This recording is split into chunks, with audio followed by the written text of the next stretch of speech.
let's talk about Peacemaker Season 2. Okay, Peacemaker Season 2, Episode 3 has now come out. I think I'm going to have to title these videos differently, man. They are just... I love you guys, one who still stay on the stream to watch me talk about the episode, but that also watch the clips. So if you're watching the clip right now, that is awesome. But I think it's just I just title them so boring with it Peacemaker Season 2, 3. See, I just titled them Peacemaker Season 2 Episode 1 Review. Peacemaker Season 2 Episode 2 Review. And they just don't do that hot. So I'm going to go crazy. I'm going to go crazy with this title. There are no black people in Peacemaker. Oh, I just made you jump from your chair. I just made you whip out. What the hell you just say? What the hell you just... Oh, we're going to talk about it, baby. We're going to talk about it. Okay, so this is finally the episode where Peacemaker has decided to spend a day in this alternate Earth where his brother's still alive, his father's also alive. They're the heroes of this universe. Looks like they might be the only ones. We haven't heard anything about like a Wonder Woman, a Batman, anything like that. Oh, no, you'll see what I mean. Tim Meadows is still great in this. You'll see what I mean.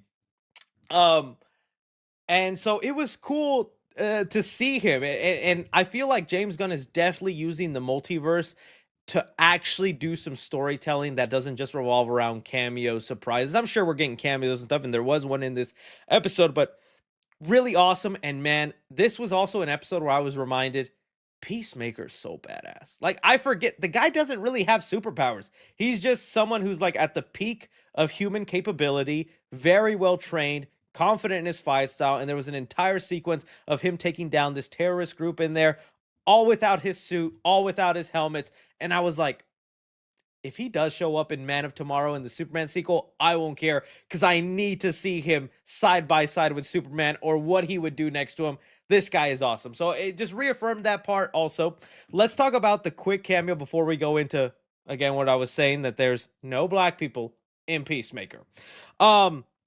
So with Peacemaker, dude, I just forgot what I was about to talk about. Let me see if there we go. Joel Kinnaman. He is back, baby. He is still alive in this universe, and there was even text or lines that they said that canonize David Ayer's Suicide Squad to a degree, and James Gunn has opened up about this. So you guys remember David Ayer's The Suicide Squad, which I wasn't the biggest fan of. I do think it's a movie that has some of its cool moments, but wasn't the biggest fan of David Ayer's The Suicide Squad.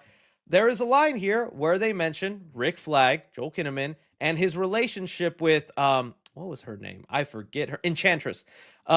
Enchantress in that movie, and what's been going on with them. And then in the podcast that James Gunn does after the show, he said, yeah, it was kind of a way to kind of canonize David Ayer's Suicide Squad.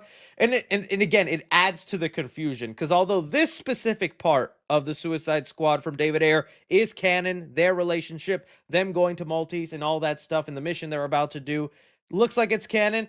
It's also weird because Ben Affleck Batman does show up in this movie, has a moment in it, and now there's real people online going, so does that mean Ben Affleck Batman is DCU Batman? When it's also like, okay, but finish that thought though. Peacemaker is in an alternate reality that's not the DCU. So even if that was true, Ben Affleck could be the Batman of this twisted version of Earth, but it wouldn't mean he's the DCU one. So it's just kind of funny, but it's weird again that like these little moments that James Gunn just decides, yeah, this is canon, that's canon, whatever, and that it's so loosey-goose with it. We just have to get used to it. Okay, the part I was talking about now. So this universe that Peacemaker is in has been going so splendidly, so perfect. He's getting his relationship repaired with Harcourt. They're looking like they're going to end up back together. He gets to hang out with his brother, see his dad. He was even a scene where he's driving his bike down the road and people are like, yeah, Peacemaker, love you. Lady flashed her titties at him. Wow. Is that the big connection to Superman too? Oh, James Gunn. Those are deadly. But that happens, right? And he even says at the end of this episode, best dimension ever. Okay. I cannot take credit for this. I started seeing these theories online and it blew my mind. People noticed when you look at the background actors, when you look at the extras in this alternate reality, there is not a single person of color in this world. Everybody in this alternate Peacemaker world is white, is Caucasian. And it's making people think this most likely is Earth X in DC Comics. Earth X in DC Comics was an Earth where the Nazis won World War II and they took over from there. And that might be what ended up happening in this universe. And it would also explain why Peacemaker, let me see if I can look up family, why his family, his brother, him, his dad, are all heroes in this world, because there are no people of color to be racist towards, and that's why they're celebrated. It blew my mind whenever I saw those theories and people spreading that around. I was like, oh, dude, that explains the Kim Kardashian joke. There was a joke where Peacemaker comes out and goes, it's like, hey, what's with my clothes looking like the furniture of the Kardashians, huh? And his brother's like, the who? They would not exist and would not be popular in a world that only loves white people. I could not. And you know what makes this even more effed up? If you then think about the terrorists that show up in this universe that Peacemaker violently, bloodily, and just horrifyingly killed one by one, I don't think those were terrorists. I think they were named freedom fighters, and they're people that are trying to equalize everybody and give rights back to those who need them. Peacemaker just killed the good guys in that episode. What? That was insane. When I had that realization, I was like, those weren't terrorists. They were protesters. They were the rebellion. They're what? Sons of Liberty. There we go. Sorry. Sons of Liberty. I was like freedom fighters, but still. Dude, this is a crazy episode. I'm loving what they're doing and setting up. Yeah, it says, bro, that kind of makes sense. So that has to then be the thing that Peacemaker discovers about this world that makes him go, oh, okay, maybe I can't stay here, because his best friend in his reality is black. I forget her name. I want to call her Tasty from Orange is the New Black. Sorry, Peacemaker cast. What was it?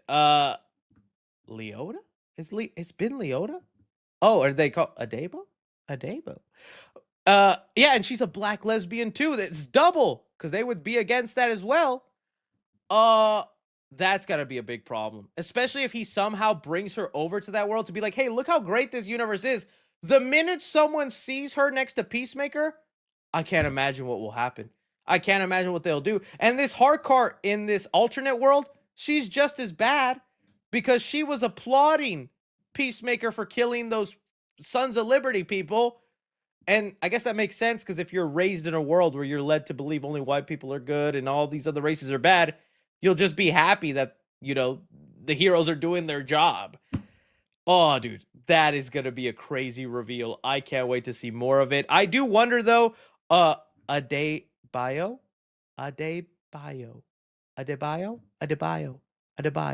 I feel so bad because I've just been calling her Tasty.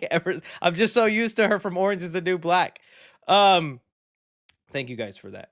But anyways, I cannot wait to see. So I wonder if this ends up becoming true, and maybe this isn't just a weird, crazy coincidence. Where are all the people of color? Are they in concentration camps? Are they put in jail? Have they been completely eliminated from existence so that there can't even be more? You know what I mean? What's going on there? That's what I wonder. See here. I want Joel Kinnaman to be back in DCU personally. I know he died, but man, what a good actor. I liked him. Although his characterization in this episode was very different. He was kind of wormy and unsure and really wanted to like keep Harkott's love and saw Peacemaker as a threat. So, I mean, he's not really the tough leader that we saw in the Suicide Squad. And I don't know, would Rick Flag Sr. even want his son from another dimension? Would he be smart enough to be like, yeah, but you're not my real son? My real son is dead, you know? So I don't know if they do have him jump over or what even goes on with this world. But yeah, dude, that when I saw those theories, I was like, my mind was blown, and I was like, that is gonna be a crazy reveal. So we'll see. Let's see. So, oh yeah, no Mr. Terrific. There is no Mr. Terrific in this universe. No Mr. Terrific. No Jon Stewart. Not even no Hispanics. Nothing. So it's great. No Blue Beetle. No Solo Maridueña. How will he show up? Oh, maybe Blue Beetle is a son of Liberty in this universe. I mean, he has a Mexican family, and his family was a big part.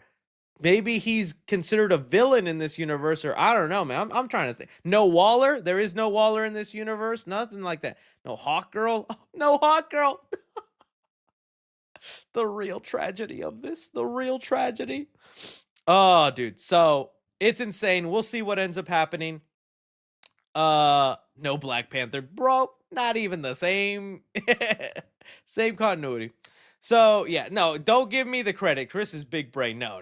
Like I said, I did not notice, and that's what I feel so ashamed about. I didn't notice there was no people of color. I feel so. I'm sitting there watching the show, going, I like this universe. This universe is cool. And I'm like, what does that say about me? I was just reading online because this is also something that Marvel has lost. I remember with WandaVision, Falcon and the Winter Soldier.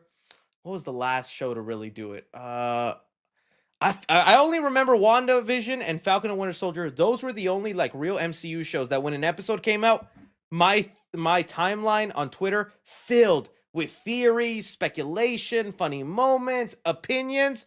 And then after that, it's just like barely anybody. When Peacemaker comes out, same thing. Flooded with theories, speculation, funny moments. And it's nice to have that community and see other people's thoughts. And so when I was reading those theories, I was like, what? How come I didn't notice? Oh, man. So I'm canceled. Oh, Loki. You're right. Loki was probably the last one. Loki was definitely probably one of the last one. Someone just said 3C racist? I wasn't racist. I don't see color. So that's why I didn't notice. It just seemed like a perfectly normal universe to me. No 3C in that world. Maybe I could slide by. My whole life I've slid by. Every time I tell people I'm Mexican, they go. So I think if they came after me, I'd be like, I'm American. Checks out. And then they see me say the word taco. And they go, oh. I'm keeping an eye on you. It's a dumb theory. Hey, we'll see what happens. It might happen. There's a lot of people and it would make so much sense then why these guys are the heroes of this universe. I cannot wait to see if it ends up becoming true or not.